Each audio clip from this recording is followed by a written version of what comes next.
Okay, welcome back to the show. Welcome back, everyone. Thanks for being here. A lot to talk about today. RJ, Verlander's retiring. Got to talk about his cards. I think you said it before we jumped on. He did what everybody hopes a rookie card you get does. Does that impact the card grade? PCA, just blowing it up. Last, 30 days or so. Wait plus. a second. Are we talking about Verlander or are we talking about PCA? No, I'm going through all the things we're talking about. I'm setting it up, man. Okay, sorry. I'm setting it up. All right, PCA 2020 Club, first guy in baseball to do it this year.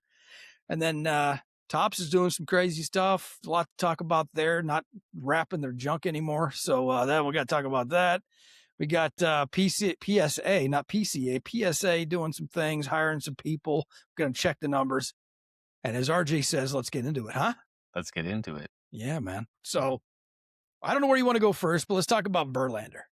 I want to go there first, okay? All right. Let's talk about Verlander and let's look at his cards. Now, I know you don't like this, but I did it because, well, it's easier for me. And at the end of the day, RJ, it's about me. I'm pulling up eBay here, okay? Yep. I'm going to share this. And we're gonna look at his cards. Now, I'm bid gonna on it. 25 minutes left, $94 bid on it. You're gonna laugh, and I think anybody that listens is gonna laugh because you'll notice over here on the left what I did. I didn't want this to just be a bunch of trash, so I did some filtering. Mm-hmm. And yes, I went with PSA as the grader. So all of my flaming and anger and frustration about the things that are happening, clearly I don't care anymore. So here we are, PSA. Some good looking cards though.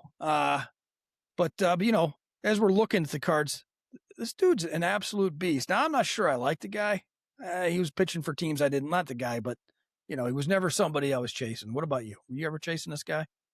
No, he was in the American League. So he was battling usually the team that I was representing. So no matter what team he was on, it was always a hard fought battle. Yes. Yeah. I mean, he's a beast. 266 wins, 3.33 ERA, 3,500 strikeouts across 21 seasons, 3-time Cy Young winner, 2-time World Series champion, 10-time All-Star, one of only six pitchers to throw 3 no-hitters. Ryan, Koufax, Feller, Young, and Corker and the others. First ballot Hall of Famer, RJ? Yeah. No doubt? Yeah, I think so. All right. So anyway, so there's his numbers and his cards. They're reasonably priced for a 10, right? These are rookies, PSA 10s. Is this what you'd expect, RJ? Yeah, I was gonna say, well, a lot of that is just on the base side. So yeah, I could see that, but it's right because we are still at a point in time where, especially if you think about what they do with cards today, right? Debut patch, auto on their first one. You know, game used memorabilia, like it's, you know, back in 2005, they didn't really have all of that pizzazz. So, you know, like currently. So just to put in perspective, right? I'm looking at one that's just it's not graded. It's just a raw, it's a gold, you know, 2005. It's not chrome, it's paper, and it's sold for $390, right? Nice. So it is. It's like if you get into outside of that base and you get into scarcity, you know, the value can still be there, but it's, you know, you can obviously, there's an influx right now of purchasing to probably grade since retirement's coming. And then, you know, it's like we talk about, right? There's like 4 big bumps usually. The hype when they get drafted, if they can win their first, you know, World Series / maybe MVP, whatever it is to separate them when they retire. Mm-hmm. And then finally in the end when they, I guess 5 times. I'd say 5 times. If they make the Hall, I'd say 5 times. And if they make the Hall of Fame, and then when they, you know, kick the bucket. So you said that so eloquently. In the end, the last time when they pass away. But like you got to figure, right? Like if they did a debut patch auto insert for Justin Verlander, that's the speculation of like what would that card go for, right? Like once again, they only started doing that a couple of years ago, so like we don't even know, you know, we don't have that on some of the greats, and you can only like try to look at vintage, right, and like compare and be like, hey, in 40 years, you know, Nolan Ryan was worth this at this stage of his game. Like would, you know, his cards would would Verlander be worth the same? I don't know. We'll have to wait and see. Yeah, it's interesting though because we talk about this quite a bit. Players, Hall of Famers, the guys you can grab for money, and then you got guys like Skeens, who's not a Verlander yet. I mean, these numbers, he's not anywhere close to this. Will he be? Probably. Hopefully he stays healthy. I wish him nothing but the best, obviously. But this dude's done it, and you can get his cards at a fraction of the price. So it's just an interesting insight into the hobby. But all right, so now you got PCA, Player of the Month for June. The guy's absolutely crushing it. Got to get my old man lenses on here to see what the heck I got here. But anyway, first person to 2020 club for the year. 2020 club being 20 homers and 20 stolen bases. The guy's just on fire. So, I mean, he's a Cub, so I got to talk about him. Obviously, Junior Caminero, AL Player of the Month for June. Yep. He's crushing it. So let me show you something, RJ. Show it to me. Let's take a look at this now. So I did a little side-by-side comparison of the gentleman in question. Okay. Yeah, I did this, RJ. Actually, I used AI. So if you're out there laughing at this, it actually worked pretty well. I wanted to compare to players of the month and see what's up. And this is using the Card Ladder Player Index. And unfortunately, you can't bracket the dates. I wanted to say, hey, at the end of May to June, what happened to his cards? Because PCA obviously took off, right? Well, they don't let you do that. You got to go back, 3 months? That's the indices. Junior Caminero's blowing up. So if you bought some of his cards at the beginning of the season, congratulations. You should hold on to those until you can grade them. PCA, had a terrible start to the season, was not playing well. He changed his swing, his stance, all that business. It's obviously working. However, he's still down 22% over those 3 months. Now, I will say, for everybody out there looking, I had to use a very specific card, and I think this was the Future Stars green out of 99 card. I'd pull it up, but some other time. You know what they look like. They got the stars, Future Stars. It's a green out of 99. And I did that because I was trying to get the most consistent card moving forward. So anyway. All right. Well, that's your problem right there. Nobody wants that card. I know. No one. Yeah. For some reason, green is tough to sell. And you know, really? It always, and green you know specifically, huh? Green, my man. I don't know what it is like, because there's not a lot of colors out there besides like the A's, and I guess maybe there's a couple that would like fit that as a color match, right? But like blues sell pretty well. Obviously, gold, like no matter, which it always blows my mind, a gold out of 50 is like one of the most in demand cards, and I'm trying to figure out like why not an orange out of 25? Is it because it's gold and it just looks like it's gold, right? Like, that's a great point. I tried to use gold out of 50. And it was actually, so in my research, Claude and I were talking, and it said it was a top series 1 gold out of 50 card because that was the most. Every player had a gold out of 50 except for Junior Caminero. For some reason, I couldn't find it. So anyway, landed on this. You're absolutely right. However, you make a good point. Now, let's talk about this. Could a color match impact the research? Because if it was Nick Kurtz, green out of 99 could have been of interest to people, right? Because it's got the color match. A blue PCA would be amazing, right? Got the color match there. So could that be a thing? Anyway, it's still an interesting thing to look at. Both these guys are incredible baseball players, having great seasons. PCA didn't make the All-Star team, though. I guess that's unfortunate. And of course, I'm sure you're not happy because Caminero's raking, and they're up 5 right now as of today. The Yankees can't get out of their own way. It's like whatever they do, it's just like, hey, here's 7 runs. Let's come back from that, and it's just not working. So I think they've already optioned back down Spencer Jones, and they did. Volpe's just a mess. Yeah, he came out. Was it today? And Austin Wells is a mess. Like so it's a crazy scenario. Yeah, didn't Volpe just came out and denied they were talking, I guess, considering moving him second base. Was it second? Yeah. What are they going to do with Jazz? Well, there's been trade talks, right? Oh, okay. So, and it's kind of because I think Jazz is I think he's in his last year with the Yankees, and he's already kind of said money, right? Because he's just to me, he's like, I think he's a decent to good player, but it's all going to be about money, and I think he's at that point where he could go somewhere else, and I don't blame him. Got to go for the money. Yeah. And as you say that, and I'm going to trigger RJ here, everybody listening. How do you think Soto feels right now? I mean, he made the All-Star team. Who cares? And he's making bank. But my goodness, is that team bad? Oh yeah, it's very tough. Very tough to watch.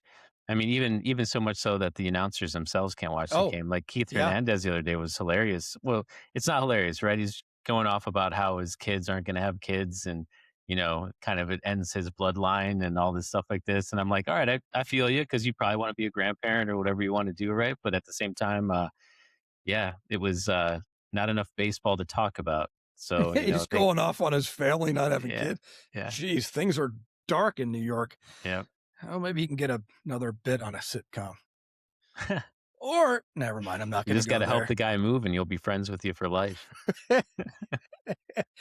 Anyway, I thought that was kind of a fun little thing. Checking out the players of the month, see who's who, see what's what, and obviously the Cub. So I had to do it because hopefully he stays hot. I mean, but at the same time, the Rays just upset me so much because they do so much with so little. Yeah, and good for them though, right? It goes two directions. It frustrates me in the fact of going, burn it all to the ground and just let the young guys play and let them play for cheap and see what happens, or someone's going to spend the money. They make the argument about small teams or small market teams not having a chance. Extremely difficult for us in the National League when we're all complaining about the Dodgers. Nobody has a chance. Well, they're playing against the Yankees and 5 games up, whatever, as of recording tonight, July 9th. But yeah, they make it tough. So good for them. Yeah. But yeah, I'm sure the Yankees will come around, right? Yeah. I think they're reimaging Judge now, and, he'll be about a month out, I think. So you're right in time. And actually, he's still, I think he's still 6th in the AL for home runs. No kidding. I think it's something like that. I know it's top 10, and I'm just like, nothing like taking 2.5 months off due to an injury, and you're just and still being better. I'm not even playing, guys, and I'm better than you. If he comes back, I'm still gonna root for MVP. I'll be like, it didn't even matter. Like, look, most valuable player on the team. That's what it is. And what about Cal Raleigh? No, I'm kidding. I'm kidding. Yeah. I'm kidding, RJ. I'm kidding, RJ. Law of averages. Right. Law of averages, my man. Law of averages. I honestly haven't even checked Cal Raleigh. Haven't, and now I'm going to go off on a tangent. You and I plan things, we discuss things, and here I go. Let me ask you a question. Are you like when you go on and look at highlights or whatever you do? Maybe you don't. You have younger kids than I do, so you're a busier man, and the downtime's few and far between. Do you look at certain teams and obviously forget about the Yankees? Do you go, hey, I want to see what these guys are doing? What teams are they? Yeah, on occasion I might, but I'm going to be totally honest. The last, 3.5 weeks of my life have been just totally sucked into World Cup. So fair. It's honest to a point with the U.S. getting eliminated. I was like, all right, I can go back to baseball. And then I was like, oh shit, the All-Star game's like next week. Yeah. Hello. The World Cup has been a pretty incredible thing to watch. But yeah, I mean, I find myself like watching teams hoping a player is as good as the hype is. Yep. So then I can go buy a card. And I don't know. That is just interesting thoughts here. But let's get into the hobby now, RJ, because you sent me some stuff we should probably talk about. And I don't remember the order with which we need to do this. So let's talk about this weird report that I found real quick. We'll hit on this real quick because then it's going to take us into to some other stuff. Okay. All right. So share my screen. I was on LinkedIn looking at trading card stuff. Yes, guys, you can find trading card things on LinkedIn. Wait, seriously? They sell trading cards on LinkedIn? No, but people are hyping their Oh. junk and, talking about it, and they want you to go buy it. Man, And don't even get me started on LinkedIn. I think LinkedIn is the worst social media platform ever created because all we talk about, right, is the circle jerk factor. That's all it is. And I'm just like, I read things, I'm just like, get out of here. Get out of here. Whatever. What's funny is in my corporate job, I literally about 2 hours ago had the same conversation about LinkedIn because we treat LinkedIn. Never mind. Yeah. No, I know exactly where you're going for. We can talk off camera about this. Yeah, we'll talk about this.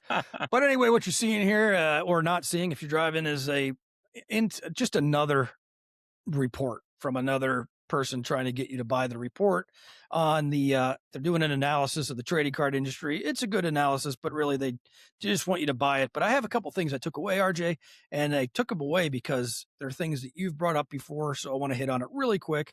Don't go buy this report. The hobby's in good shape, or business, I should say, right? And also it's the Telemarket Research North America trading cards market, just in case. Just in case you thought this was global. Anyway, so it's another market research. 20 billion this year. It's supposedly we're headed to a $32.8 billion market in 7 years from now. So hold on to your cards, boys and girls. You'll make money. And you'll make about 7.3%, according to this article. Anyway, a couple things got me thinking. First, this report talks about they use language like competitive landscape. They explicitly call the hobby an alternative asset class. I thought that was interesting. Mm-hmm. And then they talk about the democratization through fractional ownership of the hobby, something you've brought up before about being able to buy a piece of a card. So I just kind of point that out. Interesting thing to talk about, interesting thing to look at. But if you read through it all, the biggest takeaway for me is it's not a hobby, it's a business to some people, because straight up using asset portfolio language in these reports, right? I don't know. What are your thoughts, man? What do you think about this fractional ownership business? People have been doing it for a while. You can buy a share of a Mickey Mantle card. You ever wanted to own the 52 Mantle? Is that the one you want? No, you want the Garrick. Yeah. Well, I have talked about this before, and it blows my mind a little bit of, right, viewing it almost as like a stock market of itself, of, hey, we're going to invest money to buy something. But that's the whole point of, I guess, collecting versus investing. Like me as a collector, I don't think I'd want to own a fractional share or something I'll never be able to touch or see or pull out, because as a collector, right, like that's half the battle of, or not even the battle, it's just you get to look at cool stuff, man. Like I even went back to Chicago this last couple weeks, and like I reconnected with my cousin while out there, and we went to his room and he opened up his closet, and all at the top is literally by year segmented NBA cards. And we just like went through binders and we're just like talking cards. And it was just like totally the coolest thing. And he even just, was like, he's like, I just love looking at this stuff because it's, and I'm like, it's like art. It's like, it's art. And he's like, yeah, it's like, just that moment, that time. And so I personally, I couldn't ever see myself fractionally owning something. I think we've talked before of like, hey, if it's like me and you and Brian or something like that, and we went in on a card, totally get it, because it's within like our whole, ecosystem of where we drive to and who we are and where we're at. Right.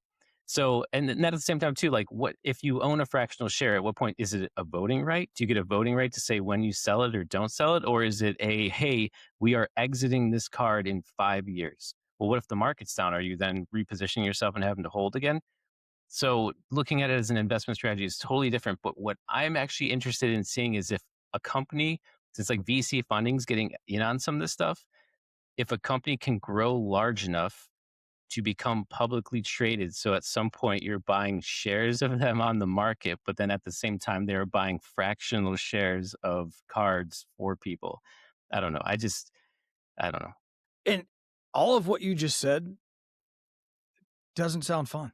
It doesn't, right? I mean, making money sounds like a blast, but you do this to your point, you pull them out, check them out, you look at them, you talk to people, you tell stories. You remember this guy. You're not doing that at that point, you're an investor. So anyway, so this article talks about every time institutional money, well, actually, the article doesn't. There's kind of some notes here, but institutional money smells an asset class. You start to get things that we are already seeing in the hobby and have been for quite some time, which is the scalping, bots, flip it before you open it, which brings us to this little piece of news from Topps. They have announced that I don't know if you could read that. I'm sharing my screen, Topps announcement where they're talking about, well, they're not wrapping their boxes anymore. Yeah, so to be specific on this, they announced that during Friday's Topps Chrome Update Basketball Mega Box pre-order on their website, the all boxes will ship with the plastic seal fully removed. So a couple thoughts on this. Yeah, please.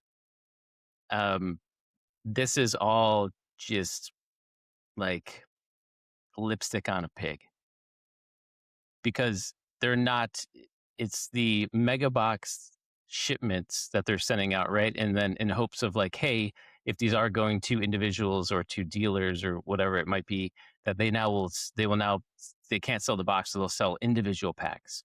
Well, now what you've done is you have opened up the boxes for them, so now they will just go ahead and what's to stop them from weighing each pack to see what's see what's heavy and then sell the rest.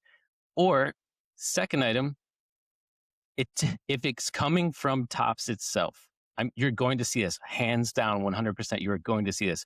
If it is coming from Topps and shipped to you, if I'm going to resell them, and I bought 4, if I'm going to resell them, I would not open the shipped box from Topps, and I would use that as my official seal.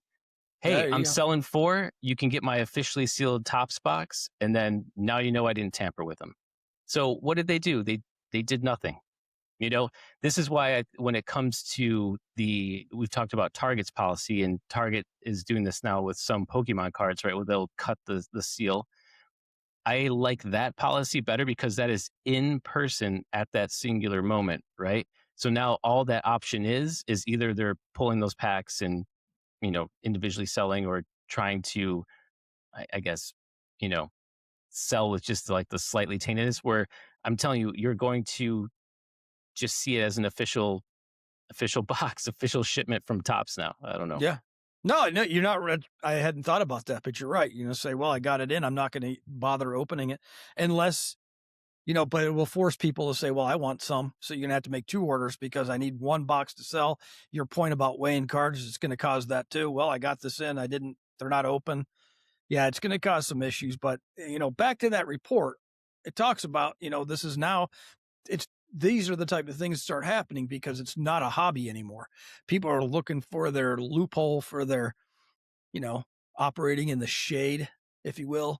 And so this is Topps and some other companies trying to thwart that. But you're right. When you said the lipstick on a pig, you're right, because there are ways around that too. They're just saying we're trying. No, you're really not trying. Like there are ways you could try to make everything, some of their higher end product, right? You have to essentially put in for a raffle through a third party company to get, there's options like that to almost do that on everything, right? So, but at the same time, with the price increases, because they just did this with Topps Finest Baseball. Topps Finest Baseball just came out. I usually will try to buy a box or 2, decided not to this time because they went ahead and they now made, they don't just have hobby on it, right? They've got like some of the blasters or the mega boxes out, and they are charging $70 for a mega box. $70 for a mega box, right? Like that blows my mind that it's getting to a point where it's like, hey, and now with football, hey, we're going to cut the seals on this, but we're still going to charge you $60, $70, $80, $90 and just continuously up that charge on what, those boxes are going to be. So I don't know. I think they're just kind of trying to show that they're doing something when in the end, it's not really going to affect the hobby one way or another, because we all have to agree that there's some gambling in this. And if you're opening packs, there's a little bit of gambling on that side. And sometimes you probably won't care if a box is, seal is broken on something and you're going to buy it anyways. Yeah. I mean, because you said it, I'm going to respond to it. It's absolutely gambling. I go into Target, I look at a box, I'm gambling. Like, I don't want to get a card a bunch of bases. So I mean, I'm clearly gambling. I'm looking at it going, probably nothing in there, but I'm going to take a shot. And I don't know. Anybody says. And that's the killer part is when you open a box, you're maybe looking for a handful of opportunities. And then you open a box that's got 84 cards in it, right? And now you're like, I just spent $60 on a mega box, and now I've got 84 cards, and now I've got maybe 3 cards that are worth a little value, or maybe you hit one that is great. That's awesome. But now you have this stack of like base cards that you're just like, me as a collector, I'm not collecting that. Like, what am I going to do with that? You know? And now you got to go into that whole transition of like, am I selling? Do I have to go on eBay now? Do I have to go on Whatnot or eBay Live? Or what do I have to do with all this stuff? Right? I don't know. Put it in a shoebox. Put it on. But then again, hey, if that's what you love to do, collect what you love. If it's it's ripping packs, if it's ripping packs, rip packs. If it's collecting singles, collect singles. Or. There's an or. Yeah. Or if you want to collect these, RJ, if you want to collect custom cards, well, I'm showing on the screen right now. RJ shot me a text the other day of some custom cards. They're not licensed. What are these? These are, custom artistic type of cards. Is that what we want to call these, RJ? Yeah, you could say that, I guess. Right. I mean, they're an interpretation of a card. So I just want to be very clear. Looking at some of this stuff lately and coming into shows and things like this, I absolutely have started to hate custom and fan art cards. If you create something super cool and super awesome, like that's great, that's fantastic. Sorry, let me rephrase this. I hate custom and fan art cards that are used within shows where the seller skirts a little bit around what they are. There you go. Yeah. So it's not that I like, hey, I married an artist and she does her own thing. And like, I've even been like, I want to create my own card. That's great. If it's awesome, I will buy it. I've bought some fan art and I've bought some cards before because I wanted to. But if you're running a show and you're being semi-truthful about it or being very quick with the auction, and the image that we actually have pulled up on the screen is a custom card. It's 2 custom cards. One is Notani and one is a Skeens, and they're selling them together, and it sold for $42. And during that show, they did say a couple of times, hey guys, custom card, but it was very quick, right? And you're in that bidding style and that bidding, push through, right? So what's going to happen is you're going to just fall into bidding, and you're going to get these cards, and maybe you're going to look at it and like, I'm going to go look on value on eBay now. And you're like, wait a second, how come there's no value? This isn't real? It's not a real card, right? Yeah, I completely agree with that point, because I was not tracking with you at the beginning, because I have seen some custom art cards that I would love to have in my collection, knowing full well it is not real. So hands up. I'm the same way. I'm the same way. Like, I bought a couple Pokemon cards. Like, someone did a Pikachu Venom mix up, right? Like, totally cool. I know it's fake. I'm not looking to grade it, or like, what I mean? It's something like kind of cool to have. And maybe the person does it too. But like I said, when it comes to a show, if you're skirting a little bit or being very quick with what that representation of a card is, people that might be new to the hobby or might be caught up, or maybe they're not listening, right? Because how many times do you go on a platform and you have the volume down because it's 1:30 in the morning and you're like, oh man, this is crazy. Let me just see what's up. You may have been taking part in some. You know what? Here's the deal. We need to start an OnlyFans account, Matt, where we just open packs. Where are we at here? No, the OnlyFans account is with my feet. Yeah, the OnlyFans account is just us opening packs, and it's like ASMR stuff, where it's like crinkle, crinkle, and ripping, and then you just. On the brakes, brought to you by OnlyFans. Never in a million years did I think. Come check out check out our channel. Let's go. Man, you threw me off there, RJ. I don't know what to say. I don't know. So I saw a Ryan Sandberg custom art card. This guy, it was unbelievable. Yeah. He charged, I was several $100s for it, and I hope he got every dollar because it was beautiful. It was like a 3D the way he did it. He cut out one card, put it in front, image of Wrigley behind Sandberg. It was unreal. Yeah, so, I totally agree. I've seen some of those, especially in like the currency card field. Same thing. This guy does like 200 layers. Like, the card is like so thick, and I'm just like, but it's amazing. Like, the detail and stuff like that is super cool. Like, I will pay. That is a piece of art, right? I Yeah, will pay you absolutely. for that, right? Because you're being like Yep. commissioned on that stuff, Yeah. but something that just obviously in this case, like looking at that photo, somebody just printed stuff onto cardstock, and it's Yeah. like, But hey, you're right, because you're going through a bunch of cards. Let's say you're doing sudden death and you're going through a bunch of cards, and then you grab an Otani stained glass, which is what we were looking at a moment ago, but it wasn't real.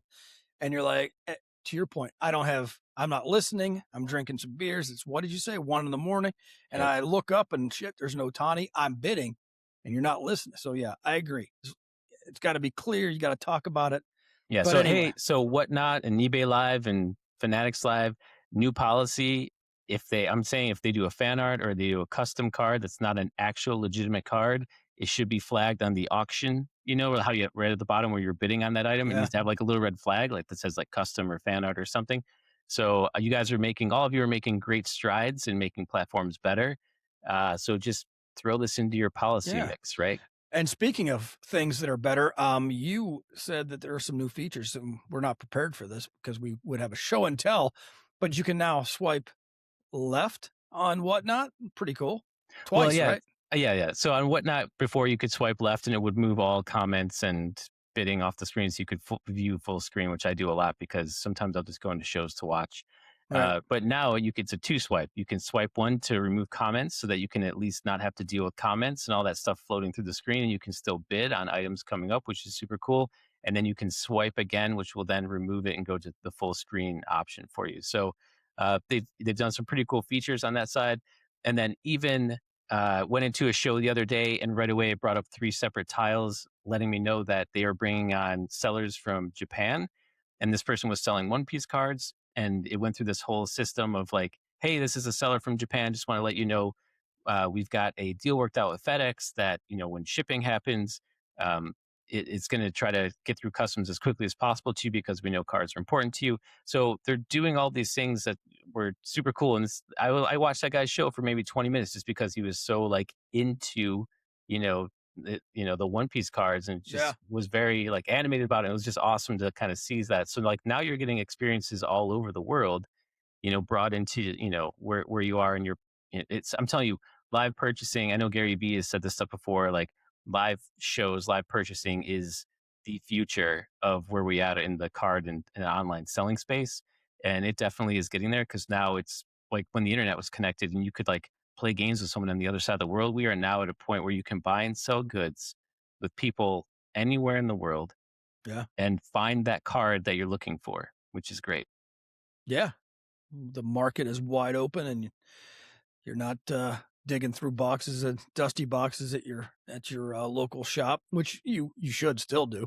Yes. But you have the opportunity now to connect with people. I love it too. It's amazing. But I haven't been on. And oh, by the way, just a side note: if you swipe right twice, you get to the Behind the Breaks OnlyFans channel. So congratulations, everybody. All right, RG, let's pivot over to. I'm softening on this topic. In life, there's a lot of negativity, and I know that I was coming after PSA for all this stuff and blah, blah. Who am I? I'm softening, RJ. Yeah. Feel free to attack me for softening, but life's too short. So anyway, they've made some strides. Where do you want to go first? Let's go here because you sent me some pictures, from the PSA magazine. You got, so anybody out there looking for a job, you can Just go to LinkedIn. go to LinkedIn. And in fact, yeah, I was telling RJ, I was on LinkedIn today and saw a guy just got hired by PSA. So good for him. Congratulations, whatever your name was. Good job. Anyway, this was in the magazine. So this was front page. You opened it up and it was inner cover front page. And it's stating a 101 career awaits you. And it talks about, hey, we're essentially hiring graders. And then there was a QR code and it went to the job listing page for them where all of the positions for graders were first. And then Brilliant. everything else kind of fell below, which I do. I applaud it. The only issue besides the one I read right here that I had with it was actually your market for job seekers is it's like LA, Florida, I think out of Massachusetts, and like maybe over, I think they had one spot over in Germany for a grader, maybe something like that. But it was very like you're sending this magazine out to nationally, and I know you're trying to get the word out, but like because of how you have to grade and where you have to be, it's a very localized section, right? Well, maybe people are going to move, RJ. They got the magazine, they packed up their family, and they headed west or east. I don't know. Yeah. I mean, hey, you know what? I would become a grader if they could figure out a system where they could send me cards and I would be on screen live, just grading it for them and then shipping back out. Figure that out. I mean, remote work. Everyone's remote working, right? Let's do it. Where's it at? What's that overwork thing? RJ's working his day job, and on the side between meetings, he's grading your cards. Anyway, this is the inside of the article. I thought it was pretty good. You know, good for them. But you're right. This is their marketing. I think this is more of a signal to the hobby that we're doing stuff. You know what I mean? They're showing you, hey, said we were spending money, and here it is. You know, it's a clever way of doing it. I think it's good stuff. But here's the inside of the article. Yeah, talking about their $200 million investment and, you know, where the, you know, longevity of the hobby is going to be, and making all these investments for expansion and stuff like that, which I hope it happens. But at the moment, you know, we will see where they are when the backlog tracker gets updated, because the last time we were on, you know, we took a little hiatus here, but the last time we were on was around like June 17th. And the backlog tracker was at 14 million then, with less than 5 million the value tiers open. And their last update was June 30th at 12 million, with 5 million in the value tier still open. So the next update should be coming here within the next 7-ish days, 5 days. And I'm very curious to see, does that 12 million decrease?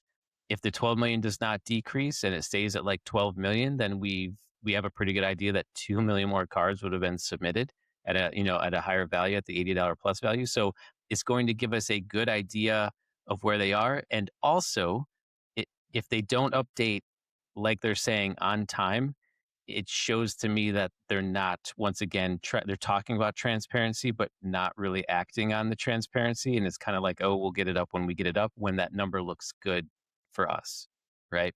Yeah. So we're going to wait until we have some movement in the direction we want to see. Yeah, fair.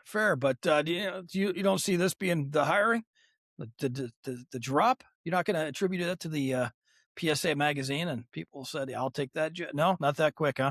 I don't think so, because from other videos, from, you know, other graders and things like that have talked about stuff, right? It's that whole there's still like a training process that you have to go through, and some qualification stuff to make sure that you are able to hit the floor grading. So I just wonder that question of like, really, like, how long is it to train like a grader, right? Like, is it like, hey, you're good to go after me looking over your shoulder for 7 days? Or, you know, I know they give them cards, and they already know the grades on cards, and they have them graded to see how close they are to those. And that's like your test, right? So do you have to score 100% on that test? Probably not. You probably got to be within a ballpark. I wonder if you have justification on it, right? Like, it goes back to the Jim's 86% PSA gem rate number, right. the fictional employee we created. Do better, Jim. Do better. Do better. I don't know. I'll tell you, I surprised myself when I was pulling up the Verlander stuff to get ready for this, and I'm like, yeah, let's narrow this down. I shocked myself, and I was like, PSA, let's go. I'm clearly softening, RJ. I'm getting old.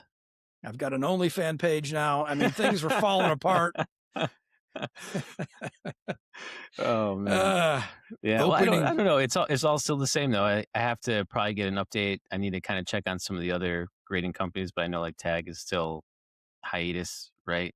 So like, it doesn't really seem like there is movement in the field. I know some people are going to CGC and they're trying to kind of bump that a little bit, but yeah, I don't know. I feel like things are just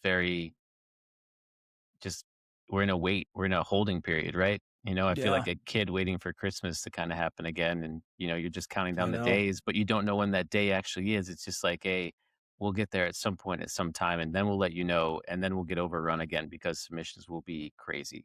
Oh, that first month back? They're going to limit. They got to limit. They'll probably be like, hey, if you have an account, or if you do, you have to one submission a month, whatever, to kind of increase. But why would you, when you've got, once again, $400 million of just backlog sitting there waiting to be cashed in. Yeah, it'll be interesting to watch, and we will continue to watch. And of all things too, coming up here in 2 weeks is, the National, and they've been crazy emailing and promoting. We are at the National taking, submissions. So now they're going to have the like everyone that's going to the National, that's going to be there submitting $80 cards, right? $80+ value cards. So I just wonder, are they doing the same? Can you get them back? I have to check into that. Well, wait, I'll have to look into that. I didn't prepare for that because this year we are not attending the National. Is too much going on. Life's been crazy for us this year. We're taking a break, but it'll be interesting to watch that play out. I'll be keeping an eye on that. One of the things as we close this thing out that I'm tired of seeing is all these folks with that are making content constantly or doing whatever. The content is only now their own ads. Can you guys stop doing that, please? I don't want to see your ad. Don't try to sell me shit. Just make good content. Show me some cards. I mean, we just sold our OnlyFans page.